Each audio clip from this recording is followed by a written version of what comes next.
A partir de agora, programa Conhecendo o Espiritismo. Apresentação: Evelyn Freire.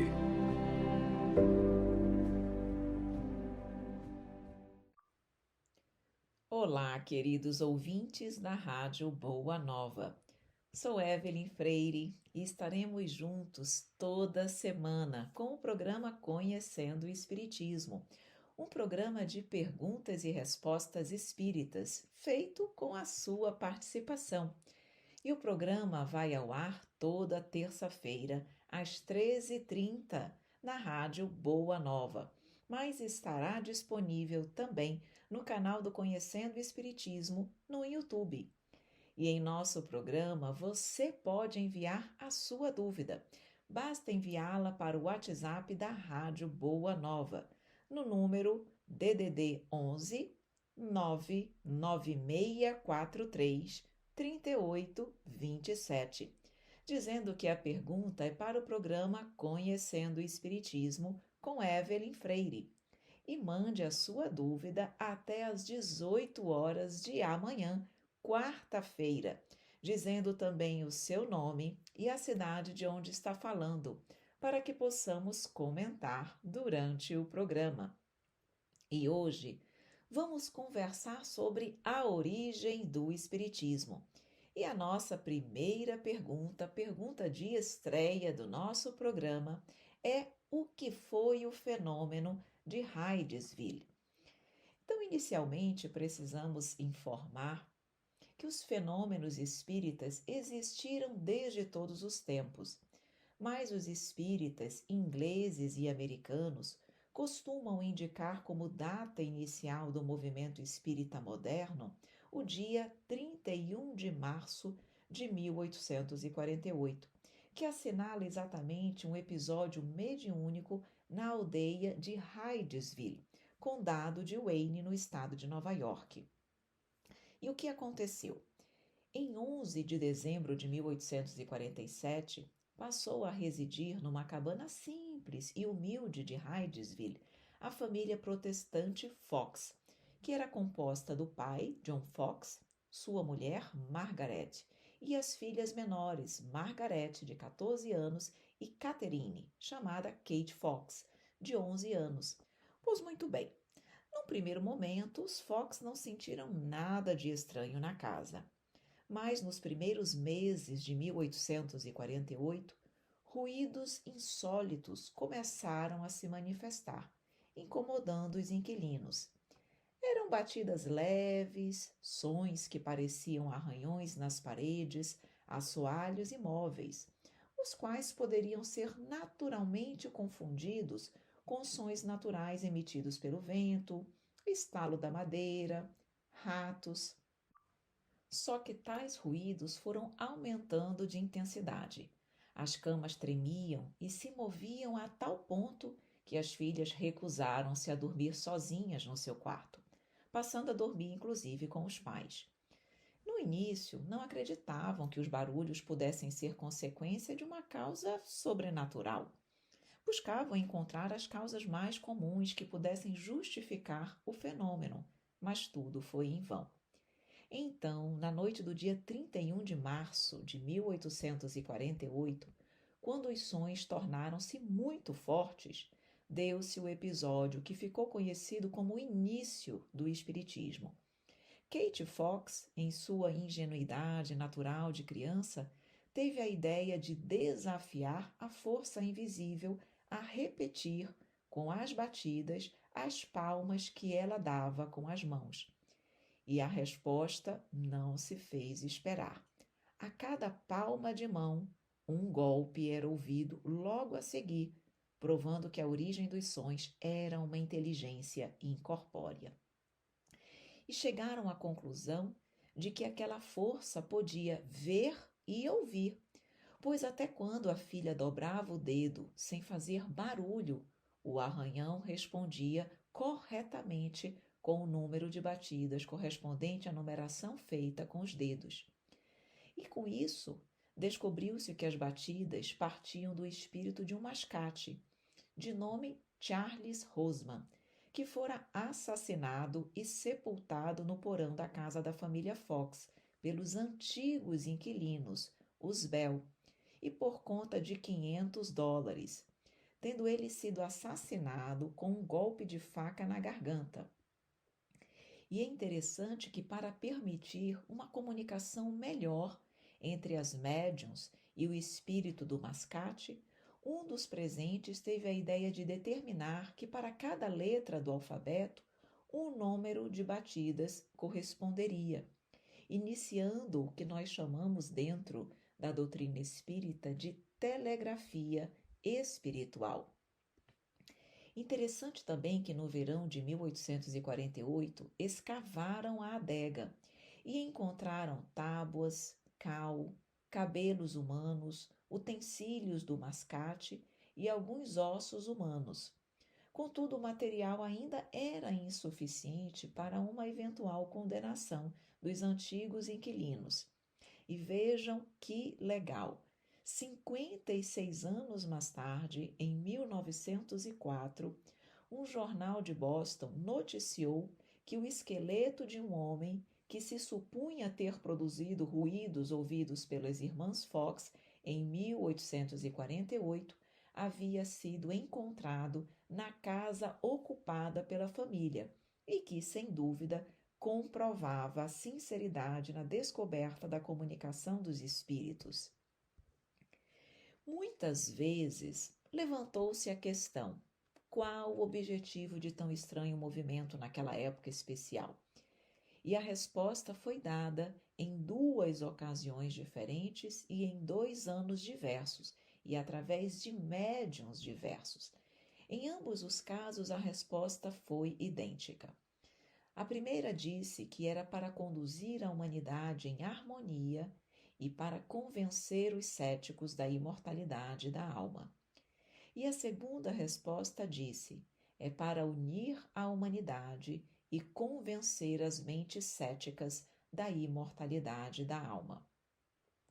Esse barracão de Hydesville, que serviu de casa para a família Fox, foi transferido por Benjamin Bartlett em 1916 para Lilydale, a sede central regional dos espíritas americanos em Nova York.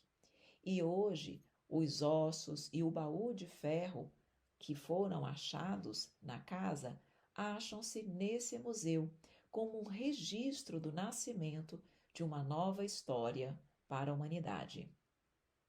Durante alguns anos, as irmãs Fox fizeram sessões, inclusive em Nova York e em outros lugares, mas elas acabaram envolvidas com o vício do álcool e em caminhos degenerativos da mente e do caráter. Elas eram muito imaturas, inexperientes, não é que elas eram ruins, mas elas eram muito jovens e não souberam perceber que o contato com os espíritos deveria ocorrer de maneira séria, com objetivos sadios e sem interesse material. E por volta de 1888, elas estiveram envolvidas com ganhos monetários advindos de apresentações espíritas.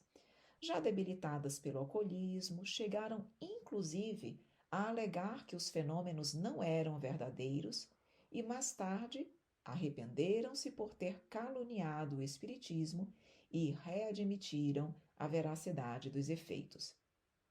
E segundo consta, as irmãs Fox desencarnaram em torno do ano de 1892 com um fim triste e obscuro.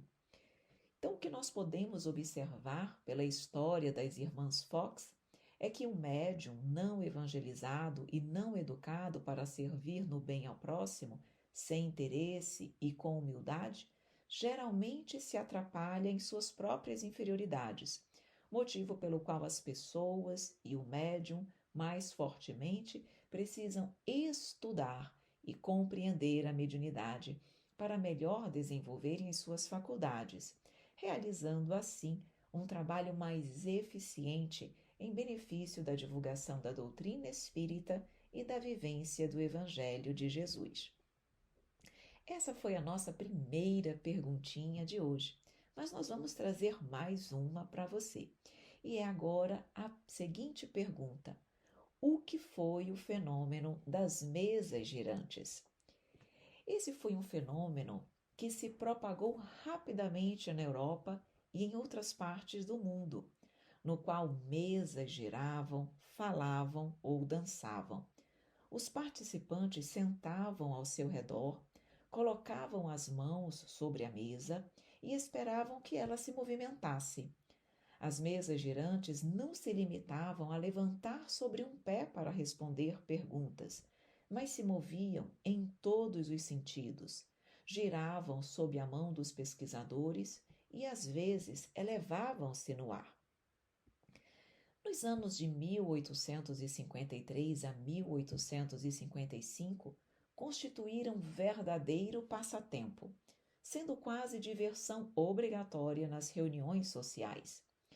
Segundo o padre Ventura de Raulica, as mesas girantes foram o maior acontecimento do século. A princípio, quase que só encontrou incredulidade. Acreditavam que ali existisse uma causa puramente física, a eletricidade, por exemplo.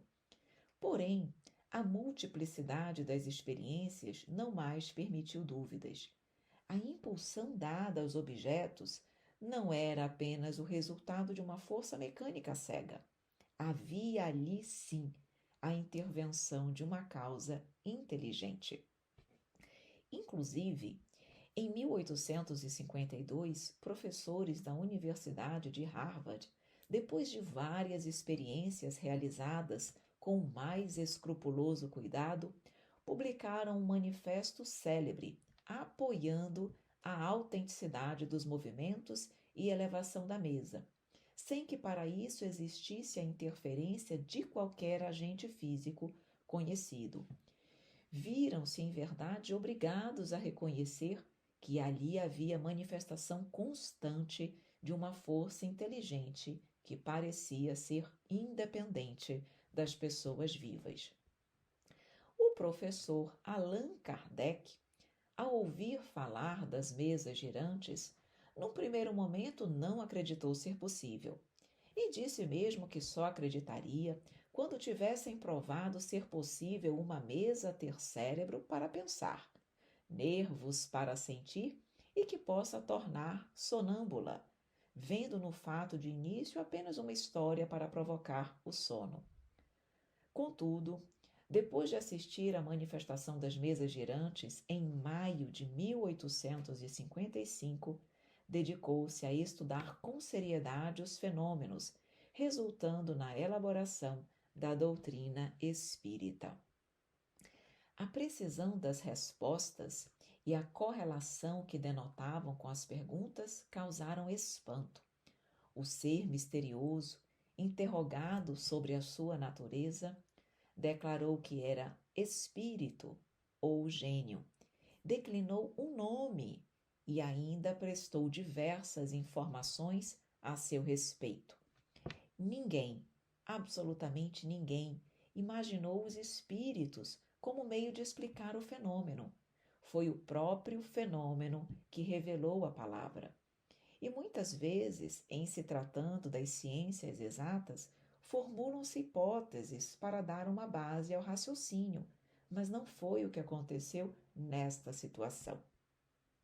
E temos um fato também muito interessante para explicar e colocar para vocês.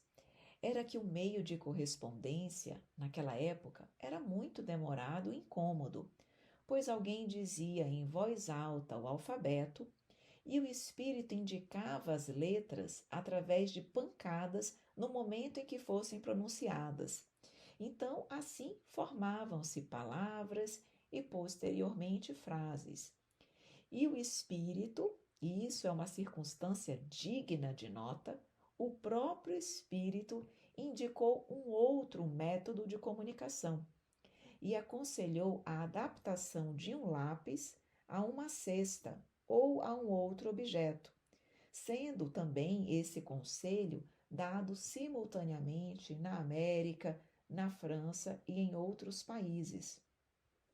E isso porque nós vamos, no decorrer dos nossos encontros estudar, porque o objeto não passa de um mero instrumento, sendo completamente indiferente à sua natureza e à sua forma. São considerados apenas um apêndice da mão e só podiam e só podem ser postas em movimento sob a influência dos médiuns, que são exatamente pessoas dotadas de uma capacidade especial. São intermediários entre os espíritos e os homens. A grande finalidade destas manifestações é chamar a atenção da incredulidade humana para a existência dos espíritos, mas também pode ser um aviso e até mesmo um pedido de ajuda. Os médiuns, eles gozam de uma força mais ou menos grande, assim como os efeitos, que podem, dependendo da sua potência, fazerem mesas girarem e se moverem, elevarem-se, tombarem, darem salto, girarem com violência, darem golpes na textura de um objeto, dentre outros fenômenos. E durante esses fenômenos, o espírito combina uma parte do seu fluido com o fluido animalizado liberado pelo médium, chamado de ectoplasma.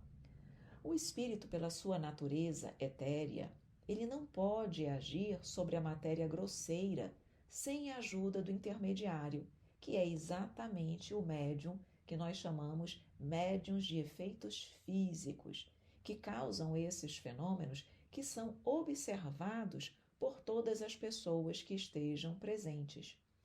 Na verdade, o espírito, com esse fluido, ele anima temporariamente a matéria, como se desse a ela uma vida fictícia. Satura o objeto com esse fluido temporariamente e esse objeto acaba obedecendo ao impulso da inteligência do espírito. Sabendo da importância do médium, cabe mencionar alguns aspectos também interessantes. Primeiro, no modo pelo qual a cesta se movia sob a influência do médium, demonstrando a impossibilidade de um médium imprimir uma direção qualquer, sobretudo quando 2 ou 3 pessoas colocavam juntamente as mãos sobre a cesta ou outro objeto, já que nesta situação precisaria haver uma concordância verdadeiramente fenomenal de movimentos e, mais ainda, de pensamentos.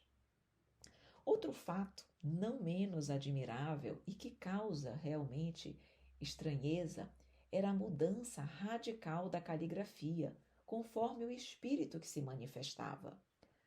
Um outro aspecto, e que resulta da natureza mesma das respostas, era que quase sempre, e especialmente quando se ventilavam questões abstratas e científicas, as respostas estavam notoriamente fora do campo do conhecimento e às vezes até mesmo do alcance intelectual do médium. E um outro fato ainda era que muitas vezes a cesta escrevia espontaneamente, sem pergunta alguma, sobre um assunto qualquer, inesperado mesmo, revelando em certos casos tanta sabedoria que não poderiam emanar senão de uma inteligência superior. Outras vezes, as respostas eram tão levianas e frívolas que a razão recusava-se a admitir que poderiam derivar da mesma fonte, dos médiuns. Questionando-se qual a importância dos fenômenos de Hydesville e das mesas girantes para o surgimento do espiritismo, o escritor inglês Arthur Conan Doyle disse ter sido a de uma invasão organizada pela espiritualidade superior, despertando consciências com vistas à chegada de uma nova era para a humanidade. E sem sombra de dúvidas, a doutrina espírita trouxe grandes informações, grandes verdades e conhecimento para a doutrina espírita. Meus queridos amigos, e com essas perguntas nós vamos chegando ao fim do nosso programa de hoje. Mas semana que vem nós trazemos mais estudo, mais doutrina espírita para você. E preste atenção, o tema que iremos abordar na próxima semana é princípios fundamentais do Espiritismo. Caso você tenha dúvidas sobre este tema, você pode enviá-la para o WhatsApp da Rádio Boa Nova, no número DDD 11 99643 3827. DDD 11 99643 3827, dizendo que a sua pergunta é para o programa Conhecendo o Espiritismo com Evelyn Freire. Lembre que você deve enviar a sua pergunta até amanhã, às 18 horas, quarta-feira. E junto com a sua pergunta, deixe também o seu nome e a cidade da onde você está falando, para que possamos comentar em nosso programa. Meus queridos amigos, minha gratidão por contar hoje com a sua presença. Um grande abraço, um grande beijo para você e até a nossa próxima semana com mais Conhecendo o Espiritismo para você. Até lá! Você acompanhou Conhecendo o Espiritismo com Evelyn Freire.